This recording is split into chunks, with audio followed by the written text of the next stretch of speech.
Hey everyone, this is Snark with Snark's Domain. Hope you guys are having a good day. This one's going to be a bit of a shorter stream than usual, because I'm on the clock. Gonna have to probably pick up my daughter in a little bit here, so we're gonna get the card apart. How's it going, Cloud Yak? Good to see you.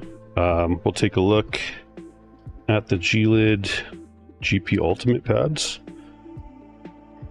that are currently in the card, and then we'll apply some of these guys here. It's a big sheet, 145 by 145 millimeters, 2 mil thick. I got off, I think it was Amazon.ca.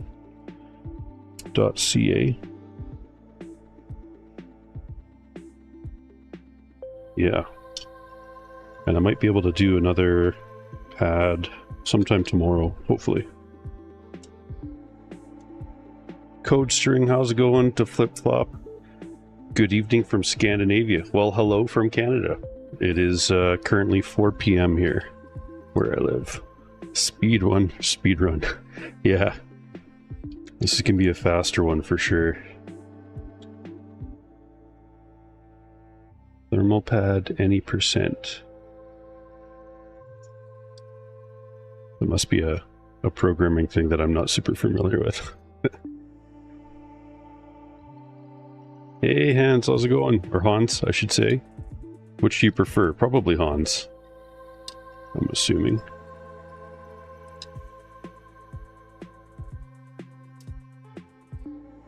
Okay, put that to the side there. Get some space here. Alright. I probably should have done the stream this morning, but I got it in my head that I wanted to crimp some cables. So I was doing that, and I was watching... Yeah, speedrun speak. That's probably something I should probably know, but don't. Alright, what I notice off the top is that you guys are looking at a blurry vision, so let's fix that. Looks pretty good. We're going to zoom in here for a split second, so you can see, you know, good indentations on the pads. I'm kind of noticing on the right hand side of that contact patch, it looks a little heavy. So all of the stiffer pads that we've seen have had that same pattern, I would say. Because you can also see on the core right here, it's also a little bit heavy on that right hand side. So that's to be expected on a stiff thermal pad.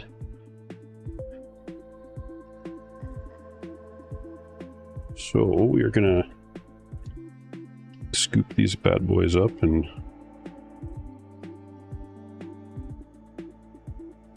clean it up. I mean, they still kind of flop around. It's just that they're quite dense.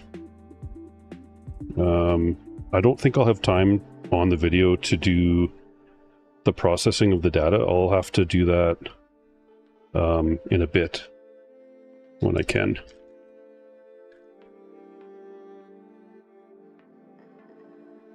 Well, we're gonna test out something new that a Mr.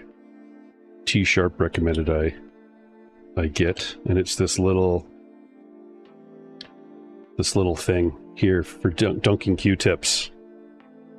It's going to be cool. So you just kind of push that out slowly. You don't want to do it too fast, otherwise it sprays. And it's ideal for yeah, dunking a Q-tip in isopropyl. Ooh, that works nice. The fact that you can do it with the Q-tip itself. So that's pretty cool. I got it off of somewhere on AliExpress. Can't remember which seller. And it took all of the 6+ weeks that it said it was going to get here. So, but it was worth the wait. It's a pretty neat little thing. For some reason, I thought this was going to be designed where they were all like, the Q-tips were sitting inside saturated, and that wasn't actually like making sense to me. So I was obviously didn't look at the description very well before I hit the buy button. Sometimes that happens. Like the time I bought, what was it? 10 or 20 containers of some sort of Helmseye thermal paste that I thought might have been a putty when I was first trying to find thermal putty. It was right around the time that I was testing JE8100, and I was looking for cheaper ways to get that putty, because at the time when I tested that was the best putty I had tested that wasn't electrically conductive. The electrically conductive one being the TG NSP80. Man, this Q-tip thing is cool. I think a Mr. Taylor Sharp gets an attaboy for this one. You guys can thank him in the Discord. This thing works great. I wonder if it would work good for... Oh yeah, that's gonna work too. Man, that's pretty awesome. I feel like I'll waste less isopropyl alcohol this way too, by using this dunking thing. It's kind of like a new toy.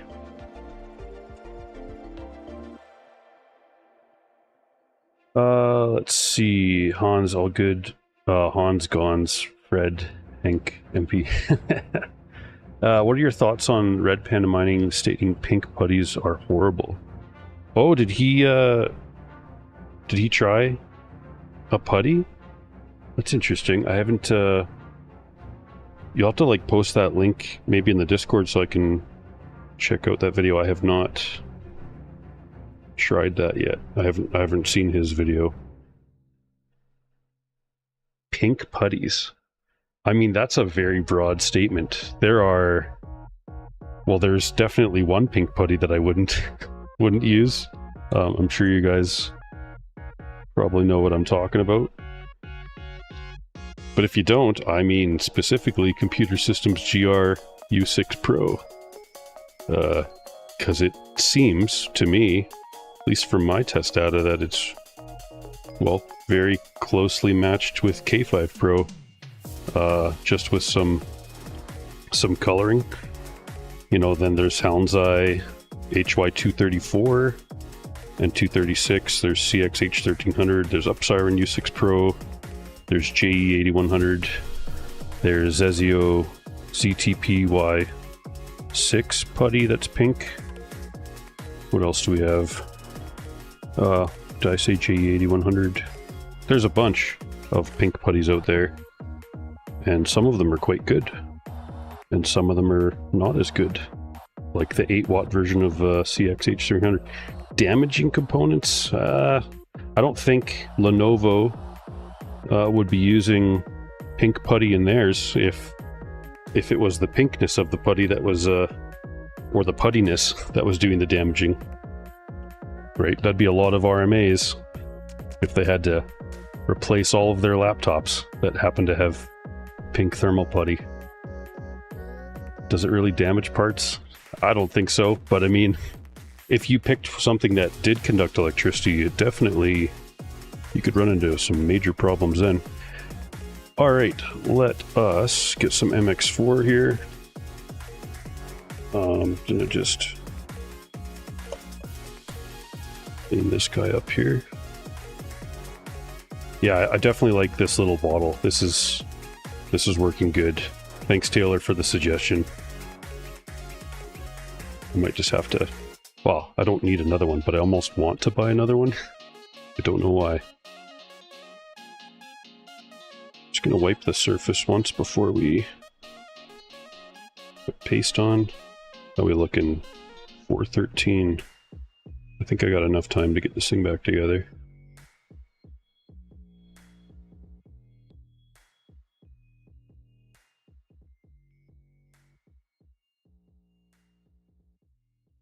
Alright, we're gonna squeeze out some good stuff here. Well, I shouldn't say good stuff. If I was doing my own card, not for testing, I wouldn't be using MX4, I don't think. I usually go phase change material.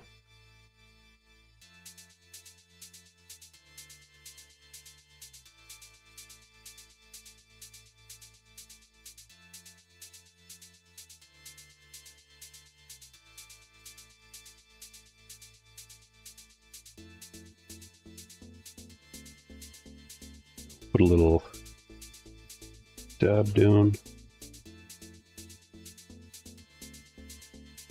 Alright. Put this aside. Oh, it's got a convenient little tear strip. Which I think a bunch of them do. So yeah, this is a pretty big pad of stuff. It looks like, oh yeah, these are made by Iceberg Thermal. I'll have to put that in the chart when I update it. I'm just going to eyeball it this time.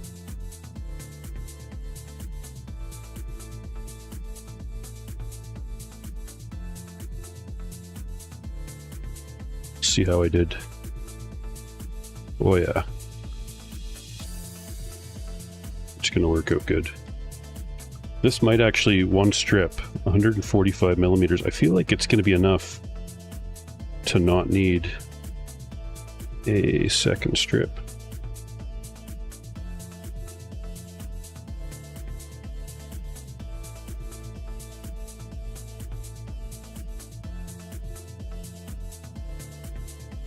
Did I get that right?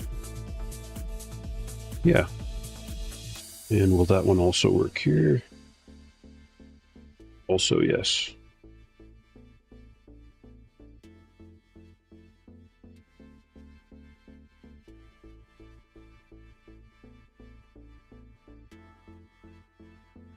We got that one, and then just need a short one.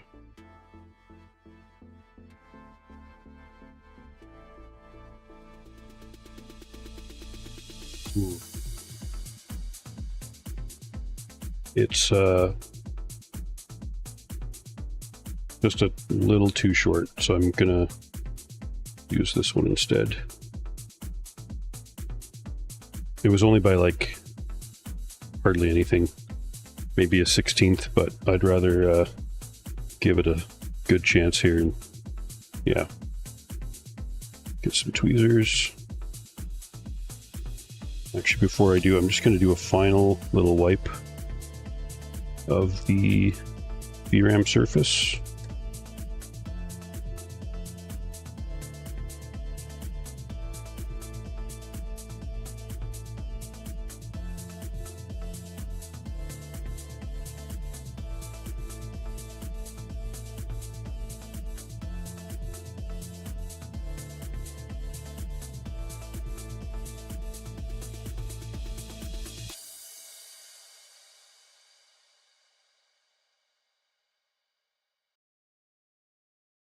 I think if any of the putties I used were damaging, this card would be the first to find out.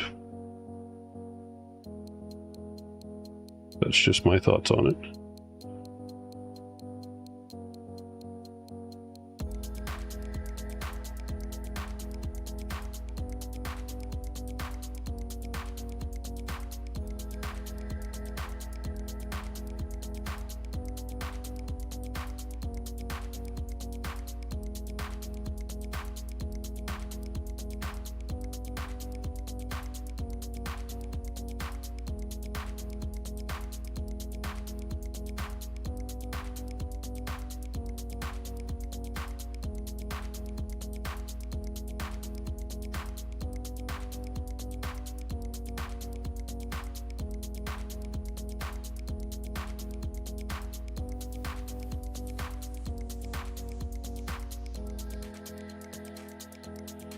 Oh, Hans, you're asking about MX4 giving similar results. I use it's less performing than phase change. I use MX4 on all the tests just because it's cheap, and I have to keep it consistent for all of the tests. Right? If I'm doing pad or putty tests, I don't want to keep changing the core product, and then running into we want to keep everything else the same if possible.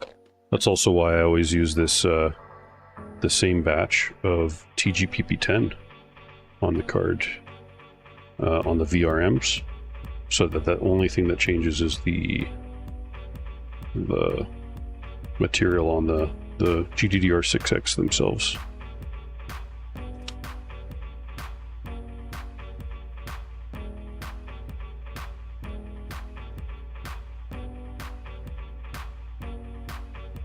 Let's get a cleaner one here.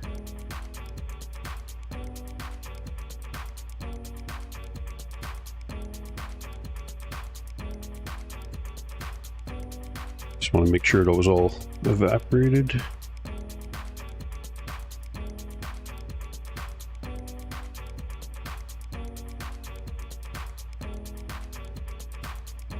But yeah, if you want to send me that link in Discord for where Red Panda was talking about putties, that'd be awesome. I wonder if that was a recent one or if that's older. But yeah, that definitely piqued my interest.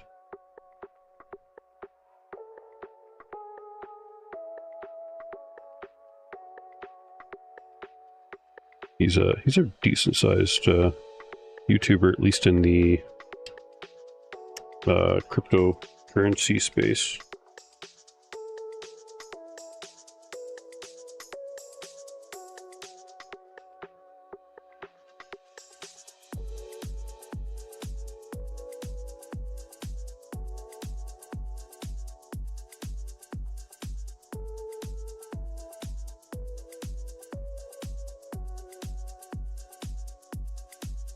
All right, I think 3 weeks ago. Yeah, I'll take a look at the link once you post that after I'm done the stream here. What time we have? 4:20, guys. We got the timing down right today. Now let's just make sure. Yes, I did get all the plastic films off, so that's good. Well, yeah, we'll put the card together, do the tilt test. Everything held together, didn't fall down. Just gonna tuck. Well, last but not least, we're gonna just wipe this dry.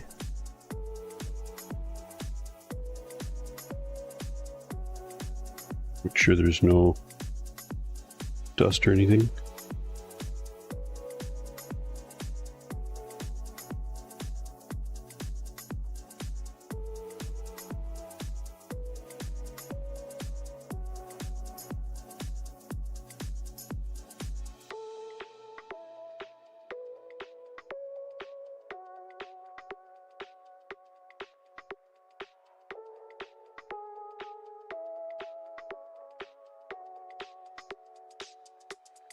Yeah, 420 mentioned. I'm in Canada, so I get to publicly enjoy that without having to worry. But there's lots of countries where you can't, yeah, get in trouble for that kind of thing, which is unfortunate.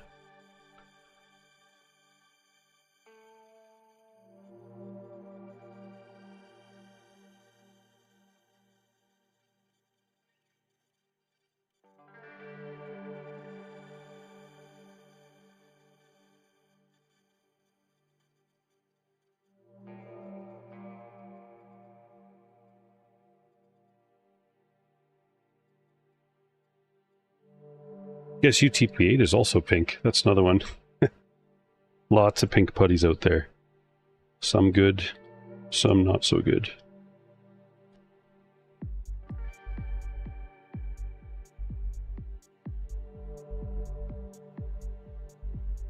Okay, those are all even. Sorry, you guys are probably OCD and don't like all the clutter. Let me fix that for you. There, everything's as square as I can make it. And we'll do the star pattern. It's 423. It's just enough time to get it all together and then go pick up my daughter.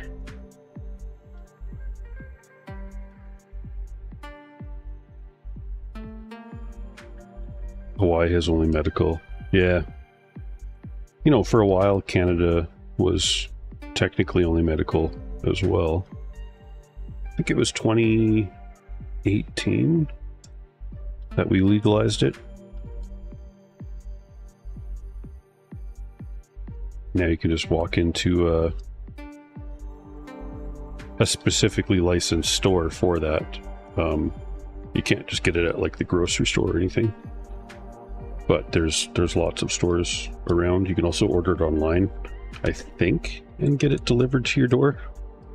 So I haven't done that ever. But yeah. Sorry this is a shorter stream today, guys. I'll go over the numbers for the G-Lid Ultimates tonight. And I'll update the charts and post those online. But I'm predicting there to be some core hotspot stuff, especially at the higher loads with like Furmark and Kapow. I think I already posted there was like, it was only a small like 3-degree difference on the hotspot for the non-core intensive ETC hash algorithm. That's the very first test I always do, just because it's, yeah, if something performs badly, it's still relatively stable because the core isn't crashing, and the VRAM, if it gets hot, it'll just slow the card down and throttle it. Whereas FurMark with the plus 1100, it can be unstable if something performs badly.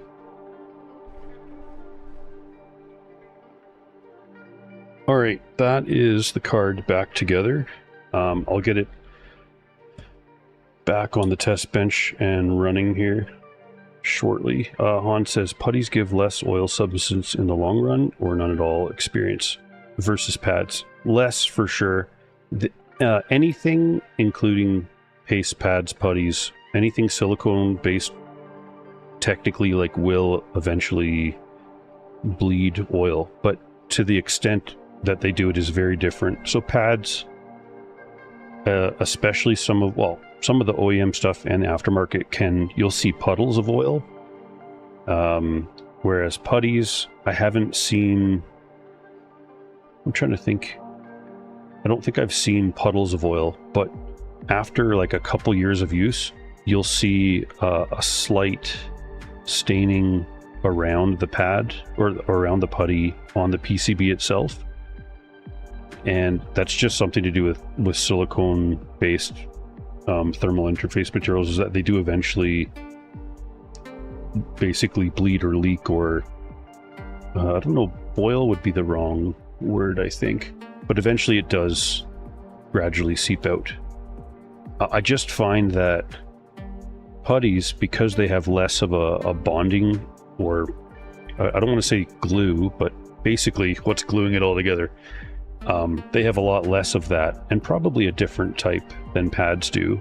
Whereas pads have got to keep their their cured shape. So whatever they're using to cure that like holding material, that's what's keeping the pad in its shape, basically. You'll find softer ones, they'll probably have less of that. Firmer ones are going to have more. Where was I going with this? What keeps the putty together, at least the high-performing ones, is that they're basically filled to the brim as much as possible of the thermal boosters, whatever oxides or nitrides they're using to transfer heat. So it's almost like a sponge where it's kind of like holding the silicone oil in basically stasis, whereas the liquidier ones, if anything, those I would see maybe seeping oil faster. But I've never seen like a droplet of oil like running down the card from putty, but I have seen that for pads. So does it harm your PCB? No, silicone oil is non-electrically conductive. So all of the pastes that, well, I shouldn't say all, because there are electrically conductive pastes out there, but silicone is a very strong insulator, so it's not going to short anything out. It's not going to harm the PCB. You might stain the PCB, but it's not going to do anything to it otherwise. So otherwise we wouldn't be able to use paste, you know, on the die. There's actually a video somewhere where someone took thermal paste and put it on the CPU socket, like the pin side, and then like it was an AMD CPU, and then they put the CPU in. It still functions. Although that was surprising to me, because if you take a silicone paste or putty and you put it on the probes, let's do it now. We have like 1 or 2 minutes here. Okay, so we've got, let's see. So this checks for continuity, right? And so if I touch these together, it should beep, which it does, and you can see that it's got connectivity. Now, if we dunk this in, let's say, well, let's use this stuff. This is Fahonda. This is just one of the ones I have close on hand. And we dip these in there. get a light coat. Okay, these are not saturated, but they do have a light coating on them.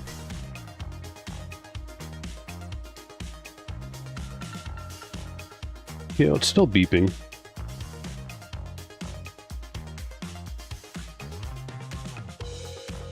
Okay, I'm right there. There's enough material between that it was making it an inconsistent thing, whereas if I put it in here, right, it's not gonna conduct through the putty itself. So putties that leave like a thicker layer or like light film, I find that in the past I've coated probes and then touched the probes together and it actually doesn't conduct. So yeah, silicone, really good insulator. The additives like aluminum nitride, it doesn't conduct electricity either. So you've got like non-conductive ingredients in the best putties. The putties that do conduct electricity include TG NSP 80, NSP 35, and I think there was an NSP 50. I believe those are all discontinued now anyways, so yeah. Anyways, guys, that is it for today's stream. Thanks for checking it out. I'm going to get this card up and running here, and then I got to go pick up my daughter for the day and then continue to crimp some cables. So you guys have a great day. It's nice catching up, and I will catch you on the next one. Snark's Domain out.